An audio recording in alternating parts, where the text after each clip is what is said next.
तो हमने divisibility of integral domain और एसोसिएट्स का आइडिया पढ़ लिया है। तो आज हम एक थ्योरम शुरू करेंगे। तो थ्योरम का स्टेटमेंट क्या है? Let D be an integral domain and A comma B belongs in D. तो हमारे पास डी एक इंटीग्रल डोमेन है जहाँ पर ए और बी उस इंटीग्रल डोमेन डी में दो मेंबर्स है। Then A comma B are associates in D if and only if A divide B and B divide ए। तो यहाँ पर if and only if condition है, मतलब कि ए और बी एसोसिएट्स होंगे अगर ए बी को डिवाइड करे, बी ए को डिवाइड करे, और कॉन्वर्सली ए भी कह सकते हैं ए बी को डिवाइड करे और बी ए को डिवाइड करे तो ए और B both are associates in D. Now proof, let A comma B are associates in D. तो हमने पहले ए और बी को एसोसिएट्स मान लिया है इंटीग्रल डोमेन डी में। Therefore by definition of associates हम बोल सकते हैं B equals to A U for some unit U belongs in D. Integral domain D के किसी यूनिट यू के लिए B equals to A U होगा अगर ए और B are associates in D.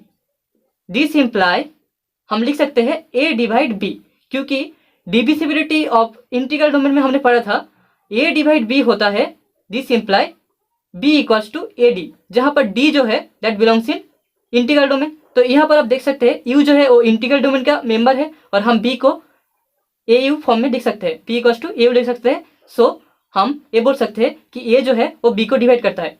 Now also b equals to A u, जहाँ पर u जो है वो एक यूनिट है and belongs in integral domain D. तो यहाँ पर हम a equals to b u inverse लिख सकते हैं, क्योंकि यू इनवर्स जो है that also belongs in integral domain D. So this imply A equals to b भी हमने यहाँ पर भी जो है भी इक्वल्स टू यू इनवर्स मान लिया है that belongs in integral domain D. This imply हम बोल सकते हैं b divide a, thus a divide B and B divide a. So हमने ये दिखा दिया है कि a and B are associates in D. This imply b divide a and a divide b. हम कॉन्वर्स पार्ट में मान लेते हैं, conversely let a divide B and B divide ए। तो हमने ए डिवाइड बी और बी डिवाइड ए मान लिया है। यहाँ से हमें दिखाना है A and B are associates in D. तो अगर ए बी को डिवाइड करता है और बी ए को डिवाइड करता है, so a and B both will be non zero, क्योंकि हमें पता है जीरो से हम डिवाइड नहीं कर सकते, क्योंकि जीरो से डिवाइड करने पर जो आंसर आता है वो अनडिफाइन आता है। So now A divide B divide A, this imply B equals to D one A and A equals to D two B, जहाँ पर D one and D two both belongs in D. Divisibility of integral domain की definition से हमें लिख सकते हैं this imply A equals to D two into B का जो वैल्यू है D one A. This imply हम लिख सकते हैं ए minus D two D one of A equals to zero. अभी अगर हम ए को कॉमन ले ले, so one minus D two D one equals to zero आएगा।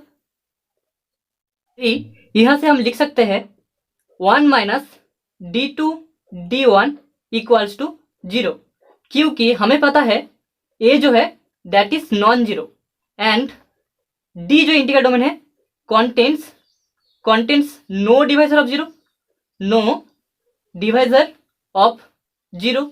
मतलब कि दो जो एलिमेंट्स है उनका प्रोडक्ट अगर जीरो आता है तो दोनों में से किसी एक एलिमेंट का जीरो होना जरूरी है। लेकिन हमें पता है ए जो है वो जीरो नहीं हो सकता, because A is non zero. So one minus D two into D one has to be zero. तो यहाँ पर हमने one minus D two D one को जीरो के साथ इक्वल कर लिया है। This imply D two D one equals to one. अभी ए क्या इम्प्लाई करता है? This imply D one D two both are units.